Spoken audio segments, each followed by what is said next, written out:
Glory to thee, motherland, oh motherland of mine.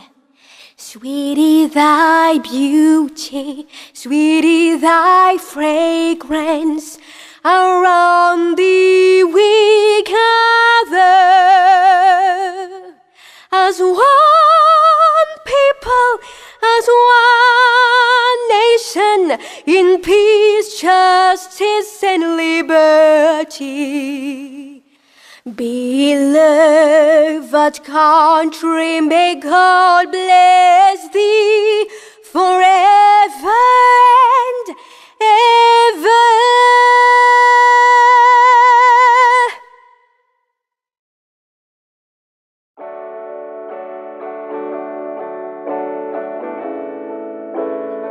Il fallait créer l'hymne national. Qui va écrire? Où nous aurons les paroles? Et tout ça c'est mis dedans. Justement, Gentil qui raconte comment il avait fait un rêve dans son sommeil, écouter la musique. Alors, et le lendemain, il a la fanfare policière, la fanfare musicale qui a composé. Là, il fait Ossan et qui dirigeait à cette époque-là. Philippe Ossan, c'est un nom dedans. Philippe Ossan, je pense. Philippe Ossan, lui, là, Philippe Ossan a écouté. Lorsqu'il fait les choses, je vais jouer ça, les gardes, Philippe Ossan dit, on dirait notre hymne national, là. Ça va devenir notre hymne national. Oh. Le maire était surpris d'entendre cette inspiration de Philippe Gentil qui a fait jouer, qui a composé, qui a écrit. Là, mais seulement le gros problème, c'est nous lui met les paroles. Qui a écrit les paroles? Nous aurons les paroles. Mais il se trouve que les paroles des poèmes, un poème de moi, je l'avais déjà envoyé à Philippe. Ah d'accord, c'était quoi le titre de ce poème? Non, j'avais écrit le poème sur Madeleine, dont j'ai donné à Gentil, le chef de police, là. Gentil, il s'appelle Philippe Gentil. Non, pas Philippe Gentil. Ossan. Philippe Ossan. Philippe Ossan. Moi, de mon côté, j'avais déjà écrit Philippe Ossan. Donc, j'ai une copie de la lettre, de ma lettre que j'ai écrite. J'ai dit, voilà, les paroles, voilà, étaient polies pour Madeleine, pour le hymne national. Mais maintenant, il faut trouver la musique. Alors, le problème se posait ainsi. Dans le cas, on a la musique. Philippe Ossan, j'étais très content, même la garde le chef de musique, tout ça était. La grosse question qui se posait, mais bon, trouver les paroles. Alors là, que Philippe Ossan me dit, voilà les paroles, le docteur Jean-Georges Prosper m'a déjà envoyé. Et là, qu'on parle, mais c'est exactement. C'est ça que d'ailleurs je l'ai dit dans le livre.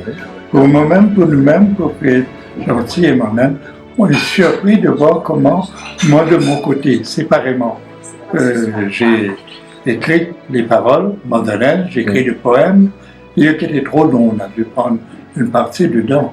Ah d'accord, le poème était trop long pour la musique? Moi j'ai écrit 3 versets, 3 ça. Là, lorsque on va mettre en musique, avec Philippe Gentil, il dit, bon, le premier, ça va aller, Philippe Ossan, et tout ça, il dit, pour l'hymne national. Bon, ils ont pris le premier verset, le premier, et les 3, comment on appelle ça? En 3 parties, la première partie.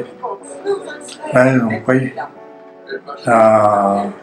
Sûrement, c'est encore une grosse question qui se pose, un mystère encore jusqu'ici. Moi, j'appelle ça le mystère de la création. Il ne faut pas chercher à savoir, c'est venu comme ça. Moi, pendant que j'écrivais les paroles, Madeleine, Philippe Gentil, lui, compose la musique, et il se trouve que l'un était fait pour l'autre, exactement. Ça marchait de pair. C'était fait parce qu'il fait paroles et musique. Vous pouvez jouer, évidemment, le chant. Madeleine, c'était exact. Ça allait très bien. Jusqu'à là, la question se pose même pour l'auteur. Pour moi, qui suis auteur des paroles, comme pour Philippe Gentil aussi, la musique. Comment, alors, on dit, bon, ça vient d'en haut, Ça vient. Il ne faut pas chercher à savoir, ça vient de plus haut. C'est une sorte de coïncidence, si je veux, mais une sorte de miracle. On dit, bon, ça vient du ciel, ça vient de Dieu, ça vient de plus haut. Mais toujours est-il que c'est comme ça que c'était.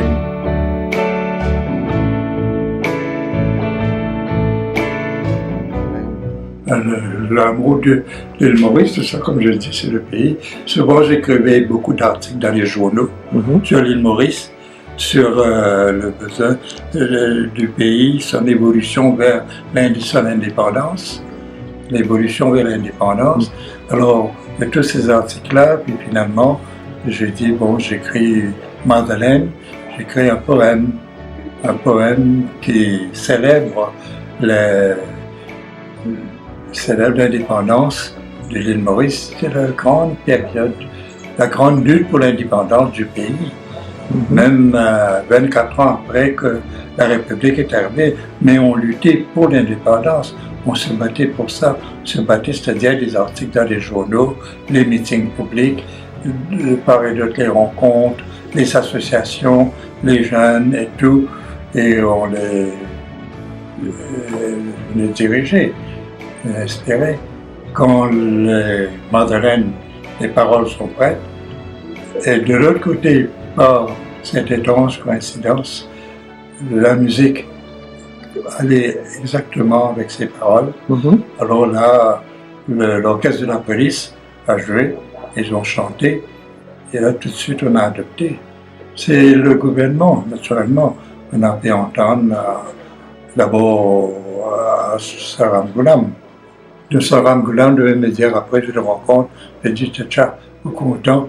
C'est-à-dire, voilà, on a réussi à tenir qu'un jour des kitsos au pays. Ça, j'ai mis ça dans les livres. J'ai dit à tcha, au content, un jour, tenir qu'un jour des kitsos au pays. Ça, j'ai cité dans ces livres. C'est incroyable. Oui, oui. Ben, je dis, c'est comme ça. C'est un peu la coïncidence, des choses qui arrivent, qui nous surprennent nous-mêmes pour commencer. Mais il va de soi que c'est pas venu comme ça de rien. Oui. C'est venu du travail qu'on a fait. Et Philippe Gentil, de son côté, avec il était inspecteur de la garde policière musicale. Il était inspecteur. Alors, bien entendu, plusieurs fois, il raconte lui-même comment d'un coup, et puis c'est venu, mais il cherchait. On a ça, c'est beaucoup de recherches, beaucoup de questions intérieures qu'on se pose, et pour finalement adopter le morceau qui semblait convenir le plus. Et l'étrange coïncidence, c'est que véritablement, et on ne savait pas, hein. Gentil faisait de son côté, j'étais même pas au courant, d'ailleurs on ne se fréquentait pas, on ne se voyait pas. Moi de mon côté, j'étais un écrivain, j'ai écrit pas mal d'articles, des journaux, d'articles poétiques, etc. Et la lutte de politique pour l'indépendance, j'étais un auteur engagé pour la liberté du pays. On a beaucoup écrit dessus. Et finalement, j'ai écrit le poème. Et Gentil, lui, de son côté, au niveau de la musique, cherchait parce que la question se posait en février, comme je dis, en janvier. En mars, indépendant en janvier, on se demandait encore, oui, une hymne nationale, nous aurons une hymne nationale. Là, la question se posait, et là, j'ai fait beaucoup plus vite pour écrire un poème qui conviendrait et que j'ai envoyé d'ailleurs justement à Philippe Ossan pour lui dire voilà, les paroles sont là, la poésie est là et j'espère que lui-même personnellement ou bien quelqu'un de sa garde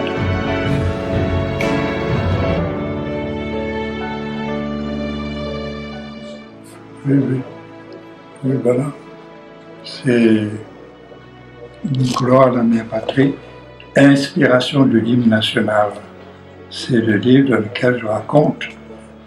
Je vais l'écrire d'ailleurs avec ce bonhomme qui est décédé, le beau-frère de Ramgoolam, qui faisait la sœur de Jai Kumar Jaipal, qui est décédé au début de cette année. Voilà, hommage au père de la nation, Sivasagar Ramgoolam. Le refrain et les couplets, 3 couplets, qui racontent l'histoire de la venue des hindous dans le pays. Ils sont venus du Gange aux ancêtres au cœur serré avec des rêves étranges. Je leur sors d'engager. Par contre, ça me ferait plaisir de lire ça. Ce refrain. Père de la nation, Père de l'indépendance, ton combat, ta vision, ton flambeau d'espérance donnait à la liberté au peuple de ce pays.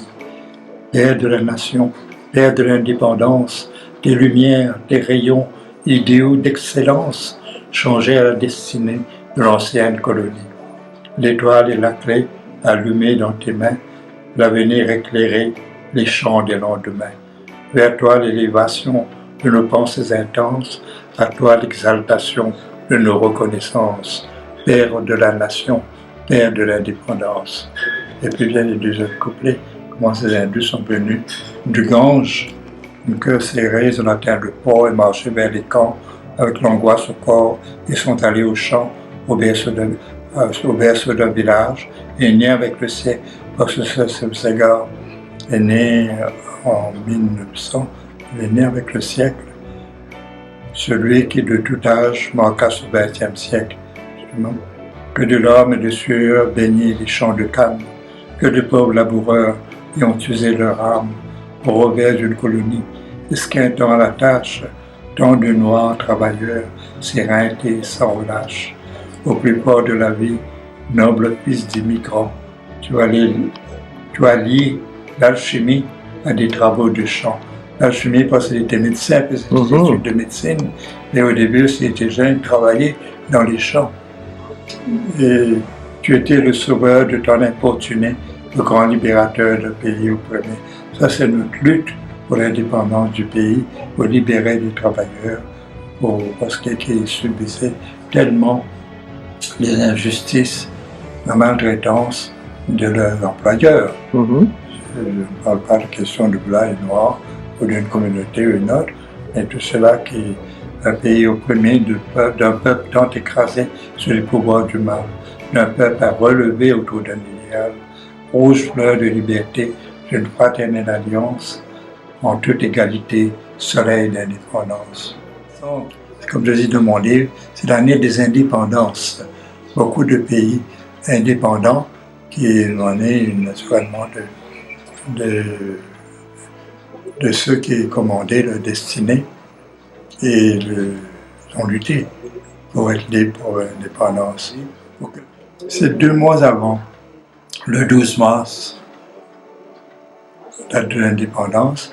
Alors depuis janvier, quand on écrivait les paroles de Madeleine, de cet hymne, et Philippe Gentil composait sa musique. Alors on essayait de voir. Et au début de mars, le 12 mars, indépendance, là on a composé le chant, l'hymne national, et ça convenait absolument tout le pays. Puis qu'on chante, on entend, c'est important. Heureusement, Philippe Gentil et moi, on s'entendait parfaitement. Voilà, Philippe Ossam, musicien, violoniste, premier bandsman, musicien de la force policière dès 1950. Avant, c'était des Anglais qui dirigeaient la fanfare policière. Mais on a nommé finalement un musicien. Le premier, c'était Philippe Ossam, qui était nommé.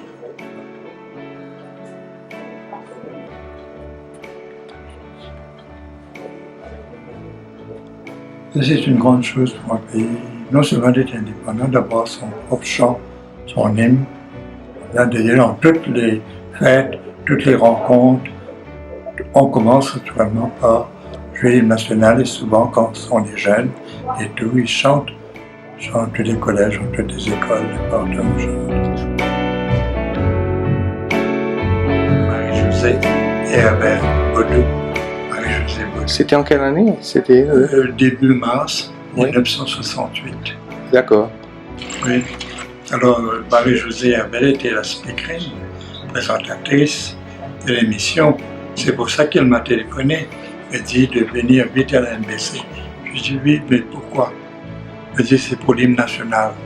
À ce moment-là que je sais que mon texte a été choisi, mon poème a été choisi et que l'hymne national, maintenant le gouvernement va accepter. Alors justement dans une annonce, interview solennelle, émouvante, Luc Legris qui annonce à la télévision.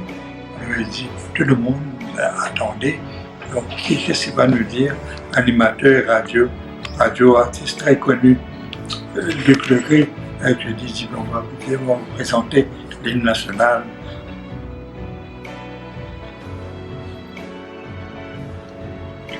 Les auteurs, l'écran et les paroles. Pour nous-mêmes, vous n'en revenez pas. Quelques jours après la proclamation, là, que je demande à Tcha à Moula Moukonda, elle me dit, tu es le catholique qui cherche votre pays. Est-ce qu'on nous a invités là-bas? On ne savait pas pourquoi Luc Legris qui nous invite, là, qu'on nous dit, ben voilà, pour remercier, vous féliciter pour l'hymne national, c'est votre texte qui a été, le poème qui a été choisi pour parole, et puis il y a la composition musicale de Philippe Gentil. Alors là qu'on présente à la télévision, on joue l'hymne national. Pour la première fois? Oui. En mars 68, parce que le 12 c'est l'indépendance. Alors, heureusement, début mars même, on a fini, là qu'on présente, et voilà, que sera notre hymne national. Écoutez, mais pour nous, chaque fois je le dis, c'est très émouvant quand on y pense, parce qu'on a été les premiers surpris. Moi, je n'y pensais pas du tout. Ça va pas devenu l'auteur de l'hymne national. Mais en 68, en 2018, ça fait 50 ans après.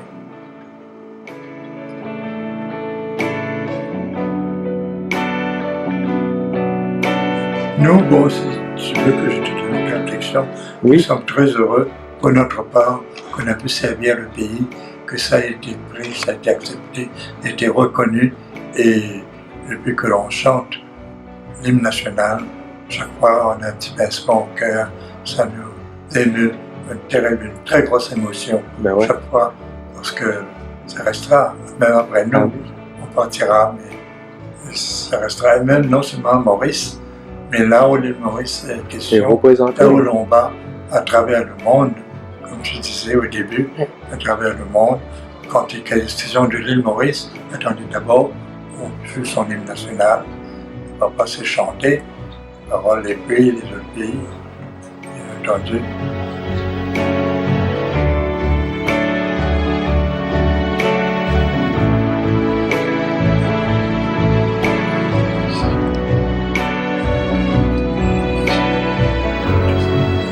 On était heureux et fiers d'avoir réussi une œuvre qui honore notre pays et qui restera pour marquer l'histoire de l'île Maurice, surtout pour son indépendance. Et après, plus tard, 24 ans après, puisque l'île Maurice est devenue une république, alors là aussi encore, il y a le chant, il y a les paroles. Et pour marquer cette grande promotion politique, économique de notre pays. Avant, c'est une colonie britannique, l'île Maurice. Elle n'existe même pas par elle-même. C'est une petite colonie britannique. C'est tout Mauritius, un Mauritius. Et après ça, c'est plus pareil. Maintenant, c'est devenu un pays. Maintenant, c'est la République au Mauritius. La République de Maurice. Ce changement, cette promotion d'une petite colonie qui devient un pays non seulement indépendant, qui devient une république, qui devient un pays en soi-même est reconnu dans le monde à côté des autres grands pays. Il y a déjà 50 ans. Et puis on en parle toujours avec émotion. Oui, tout à fait. Ça c'est toujours très touchant, ça vient du cœur. Jusqu'à là, on est prêt à se demander, c'est vrai, c'est nous. Ben oui, c'est vous. Comment c'est arrivé?